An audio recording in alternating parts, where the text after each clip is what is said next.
epic South Island trip with Rish, who invited me down to go Tahr and deer and pest control hunting into the beautiful Canterbury, just out of Ashburton in Feely.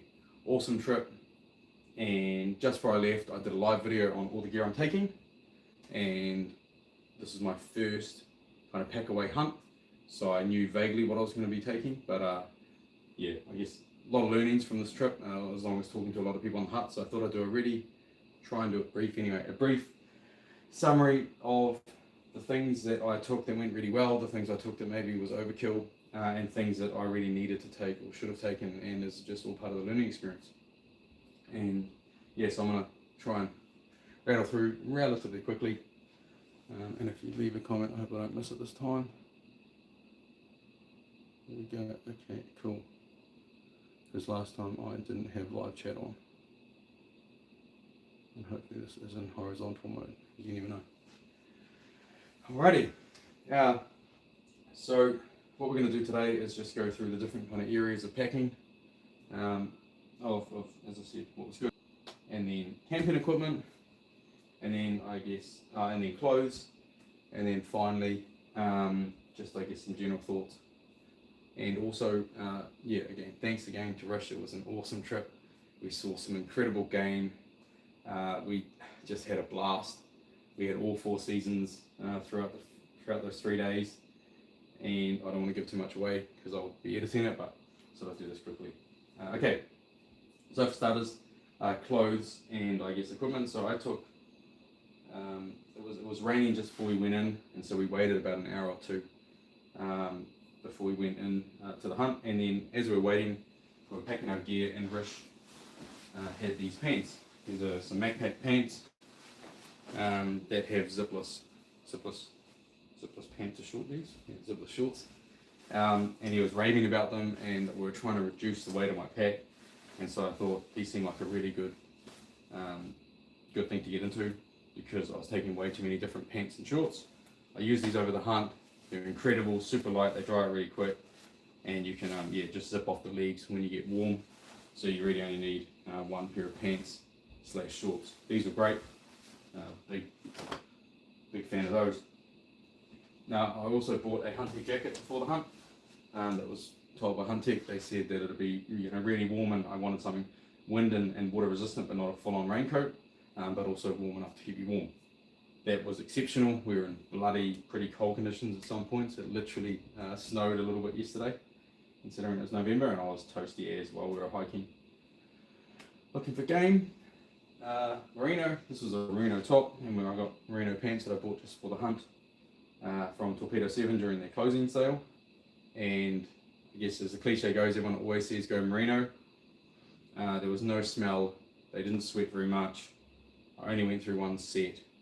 Yeah, 1,000 out of 10. I'm going to be buying more merino gear because that was an absolute game changer.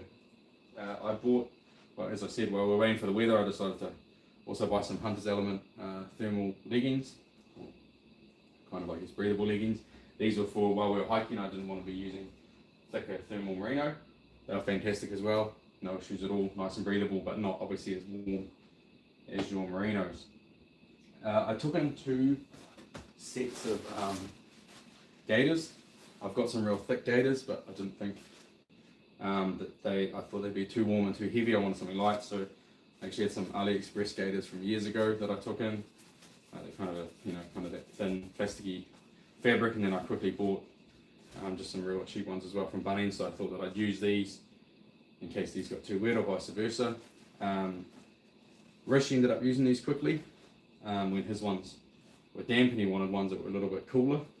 But in the end, I think taking 2 gaiters was probably overkill. Could have easily got away with these AliExpress ones that strap under the boot. They're fantastic actually, they worked really well for what I was doing. And even if they broke, I was only there for a few days. I took some Crocs. These are got heaps of grip. I took these just in case we needed to do any serious water crossings. And they are quite heavy, but my goodness, they're comfortable. We didn't end up doing any deep water crossings, so my boots, which I'll show you, were fine for that. But when I got to the campsite, wearing these was, yeah, absolutely incredible. Saved my feet, so it was definitely worth taking. These are my Mohawkers. Dry Sports, I've used these for years. They still haven't yet let me down. Not sponsored or anything, and I'll try and tell you if I'm sponsored, but most of this I'm not. Fully waterproof, they didn't get down the whole time. I actually just went through one pair of woolen socks, and yeah, they kept my feet dry. I got no blisters, and we were walking, goodness, I think me and Rich worked out, we're walking at least 8 to 10 to, goodness, I reckon 12 Ks in a day, uphill, downhill through scrub. Didn't let me down at all. In terms of raincoats, so I was looking for like a nice waterproof, very light jacket, and I didn't really find the right one before we went. So I took my North Face. This is a great wearable raincoat. It was a present for my wife. She doesn't like me hunting with it, but I had to take it anyway. Sorry, hun. But it's not that kind of fully, I wanted the beading, basically plasticky outer layer that would just not get wet and not soak through in any way. This still, over time, you know, it's going to get damp, and it's also, it weighs a little bit. Rish had one from, I forget the name. I've got some of this stuff though. It's brand. Just going to lose track of my mind. It's got the word stone in it. It's a hunting brand, New Zealand brand. My chaps, my bloody gators had them, and my other backpack, which I don't have here. Anyway, oh goodness, something stone. Someone's gonna eat me up in the comments. But that, yeah, Rish's waterproof light raincoat was the absolute go. I'm gonna buy myself one as well because it was bloody incredible, and it'll save me some weight. The other thing was, just before we left with Rish, we were packing. I thought maybe I was taking too much warm clothes, or too many clothes, sorry, because I was trying to reduce the weight and make sure it was all fitting, because I only just got it in my 45 litre pack. And so we kind of both decided that I'd take the t-shirt style, you know, kind of whatever these are, fleece, beyond fleece, rather than the long sleeve one. Now, this is where I think I went seriously wrong, because on the first night we camped, we had the tent open, which you'll see in the video because we stored our gear in it, but I was pretty flipping cold, and even the next morning it would have been nice to have a full long sleeve. So if I was to do it again, having a t-shirt, I guess thermal style kind of, you know, warming t-shirt was not the go. I may as well just go full whole hog and get a long sleeve for that. That was definitely one learning curve because I was pretty cold that morning. I think that's all the clothes really. Yep. Other than that, every other piece of clothing I took I pretty much used. I probably took a couple of pairs extra jocks than I needed. I didn't use my spare pair of socks, but I always take 2 pairs of socks. Oh, and actually, yeah, so I got a face shield here. This was incredible, especially to stop chapped lips, etc., etc. I didn't bring a beanie. I thought maybe that'd be overkill because it was in November. South Island is bloody freezing. I regretted not bringing a beanie, that's for sure. Right, next order. I said maybe we'll go camping and tenting, etc. So this Marmot Sleeping Bag, it's rated to -9. On the first night we stayed in the tent, stayed in the Orson, because we got there super late. I think we got in at about 11 o'clock midnight. We just decided to set up one tent, sleep in this. We left the vestibules open deliberately, and I thought I'd be sweet in this with quite light, low numbers of gear, should I say. Low numbers of gear on, and I was pretty cold. I only found out on the second night that's because I left all the zips open. I hadn't tucked it up properly, I hadn't insulated it properly. So this, on the second night, I was toasty as warm in the hut, even though the hut was still quite chilly. So my learning curve was use the sleeping bag properly because I was freezing. Until I zipped it all up and wrapped it around, and then I was sweet. So yeah, I'm actually really happy with the sleeping bag. Again, it's not sponsored, but you just got to use it properly, which is the learning curve for me, and it's all part of it. Awesome tent, super quick to set up, incredibly easy to set up. Yeah, basically no issues. It's just that when you've got the vestibules open, right open, and there's gear, I guess there's a bit of a draft.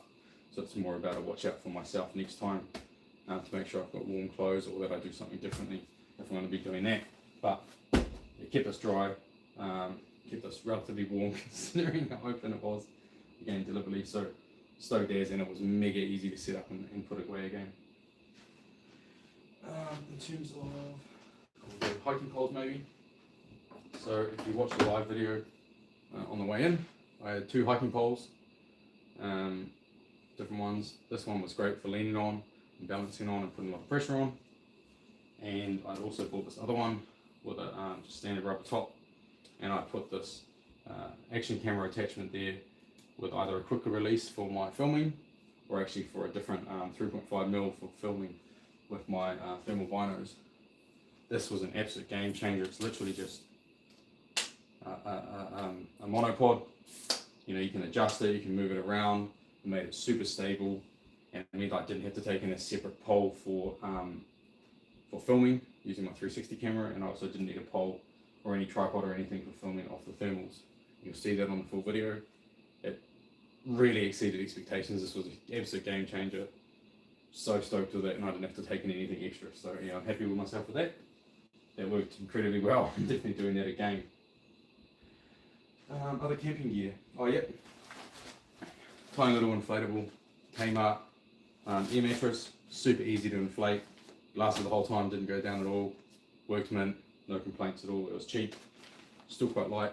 Yeah, awesome. Stoked as with it. I'll definitely use it again. This Campmaster from Kmart worked bloody mint. Didn't even use that much fuel. Still pretty light. Insulating thing on the outside is great for trying to grab it when it's hot. It cooked us our noodles fine. It cooked us all our coffees. Zero complaints. Well, upgrading that or changing that. I bought some Kmart dry bags before the trip. Some big ones and some small ones. They're quite thick, they're quite heavy. Incredible for holding rough, sharp stuff, you know, multi-tools. Excuse me, putting in big kind of heavy stuff, electronics, and they even actually stored some game in it quickly as well. And then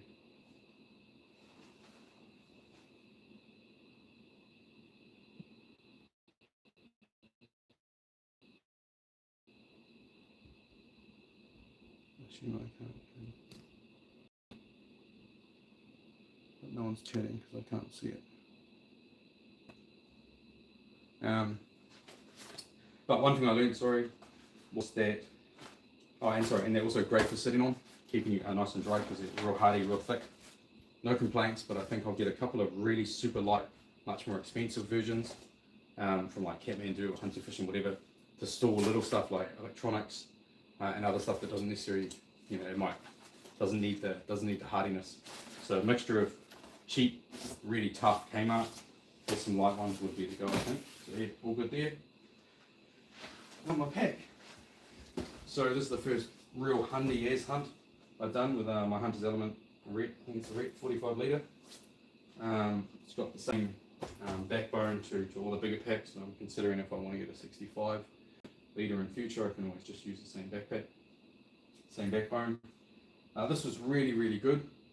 Super comfortable. I wore it the whole time doing huge missions. We used it as like a day pack, and Rich kept his in the hut and in the tent.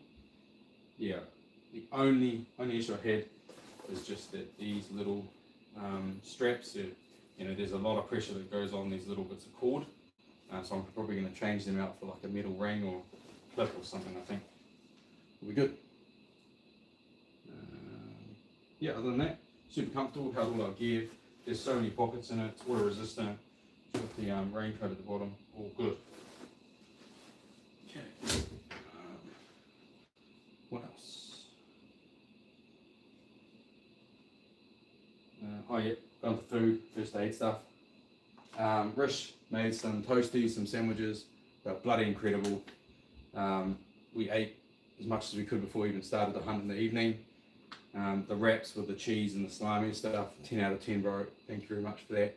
We also took in a few ready-to-eat meals, some dry meals, heaps of snack bars. We took porridge, took coffee, took dog and gun coffees, etc., etc. They went down a treat. The noodles, I took in some Korean ramen. We had that on the last night. Yeah, I'm definitely taking more noodles. They're nice and light. They taste good. That was awesome. But the MVP for me were these backcountry smoothies. We had these on the last day. All you're taking in is powder and you're just topping up with water. Incredibly nice, huge energy. It gave us a boost to get back out out of the campsite and hiked back to the car. And I only took one of these each for me and Rich because I never had them. Man, next time I buy like 5 of the flipping things, they're just so yum. So yeah, my MVP food, apart from Rich's homemade food, was these backcountry smoothies, especially because they're light as, because only powder you're adding water into them. Going on to water will lead me to water filters. This is a Platypus. It's called like a clean and dirty filter or something that comes with a little 1 litre pouch. The problem is that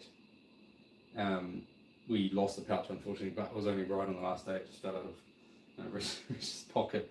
But this was a genuine game changer for me. I always get a little bit of water anxiety because I sweat so much. Any dirty, any fresh, doesn't matter, any water we came across, I was filling up, topping up all my bladders, everything else. It was flipping amazing, incredible, so much faster as well. Rich had a smaller one that we used as a backup once we lost the bag for this, but yeah, this has got a really quick flow rate, filters everything, makes you super safe, and you can just drink straight out of it as well. So that was an incredible game changer, and it makes things like your smoothies and stuff like that, if you bring them, you don't have to ever worry about using water. You just top it up as long as you're near any water source. So yeah, no regrets. That was awesome. Carrying on with water, electrolytes. So we had some leftover electrolyte tabs from a Korean trip me and my wife just finished on. I just brought these with me, threw them in the water. I've done it before. It always works really well, keeps you hydrated. We polished off all of them, so it's just another tip. Definitely do that. And then I had electrolyte chews as well because I sweat like a dog. Multi-tool. This is a Victorinox. I think it's like a Camp Master or something. It's got pliers, scissors, plus your general stuff. It's a bit heavy. I wondered if we'd even need it. We actually used it twice on this hunt. One was to tighten up the bottom mag bracket on Rich's rifle, and the other one, I forget what else I used it for. Something else that needed this, I can't remember. But I needed to pick something up. I got a battery stuck in something, so I used it again. So yeah, super handy. Multi-tool is definitely worth it on your overnighters. Lighters, we actually ended up using it obviously, but pawpaw, I used this heaps to stop chapping. Definitely worth taking. Deck of cards.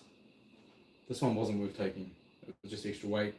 We didn't have anywhere near enough time to even play cards, and I'd actually downloaded some YouTube videos and stuff, and we didn't even watch those. So yeah, I saved a tiny bit of room and a bit of weight, not taking cards again. Bungees. I took about 3 bungees, I think. These are like kind of your cycling bungees. They're real convenient. I think I used every single one throughout the whole trip. Different stuff, making clotheslines, binding bags over the top and stuff like that. So bungees and cable ties. Can't go wrong. Okay, onto the electronics, I think. And the binos, I had this 20,000 milliamp hour power bank that charges. I go through a lot of batteries because I'm filming. And managed to charge, I think, to about 3/4 over a whole day sitting in the sun. After it charged all my phones, all my electronics, all my batteries, everything. So yeah, it was just enough, and I think that would actually suffice. Plus, Rich actually had a spare full power bank, which we didn't get into, so that was worth it. I found a shed, which was really cool. Shed. Hopefully good foretelling for the upcoming video. And then finally, I think it's one, the twin needle. I just bought this bino harness just for this hunt for my micro 4K thermal binos. First time I'd ever used it probably on a hunt, so it wasn't kind of worn in or anything like that. Incredibly comfortable, super comfortable. It did everything I wanted it to and nothing less. I can't rate it any higher actually. With the mole attachments we had, as I said, it was raining, we were waiting, we were killing about an hour before we left to go on the hunt at Rich's and Ashburton. We shot off to hunting and fishing, and I grabbed an extra, this is a Game Gear pouch that can go on the side because it's got mole attachments. This thing was only like 50 or 60 bucks or something. Super hardy, we were able to put like ammo in there. It's got 3 different pouches. It's flipping incredible, especially for me because I'm filming, so I got like batteries, phones, kept ammo, and this was a Hunter's Element one that I had on my previous bino harness if you saw the live video. I'm actually going to replace this and just literally get another identical Game Gear one, slap it on there. There's this bastardized twin needle Game Gear thing. This was a game changer. I know I've said that a few times, but I was able to store so much gear on my chest without having to get into my back. It was next level and super comfortable. I wore it all the time. I haven't got sore shoulders. So yeah. There's me rattling off. Did it in 20 minutes. Not as bad as last time. All the pros and cons. Anything else I learned? I flattened my Thermal Bino batteries on the first night after we spotted a deer that I won't give too much away about. But I left the binos running and flattened them completely. So I found out in the next morning that there's a setting that I hadn't activated that is turn off automatically after 15 minutes that I should have definitely used. I'll turn that on now. I did take a spare pair of fully charged Thermal Bino batteries, and thank goodness I did because I needed them, and then we almost ran out near the end. Thermals themselves worked really well. It's the first time I've probably been able to use them. Because you're relying on power, it is good to have a backup set of standard analog binos, which I knew Rich had, so that's just my tip that, if you're just taking in those, you'd have to be really conscious that if you ran out of batteries or had any power issues, they're obviously not going to work because they're not analog. Yeah, that's pretty much it. As I said, it was a flippin' incredible hunt. I had a great time. Thanks again, Rich, you bloody legend. We do a catch it repeat. We have 4 seasons in one. It's going to be a heck of a watch. I hope you guys do enjoy it. If you haven't subbed and you've watched this video and you found it interesting, please do be a legend, hit that sub button, give us a like, and leave a comment what you thought. I hope I haven't missed any comments, but I think I have. Anyway, cheers guys. I'll see you on the full video. Hope you enjoy.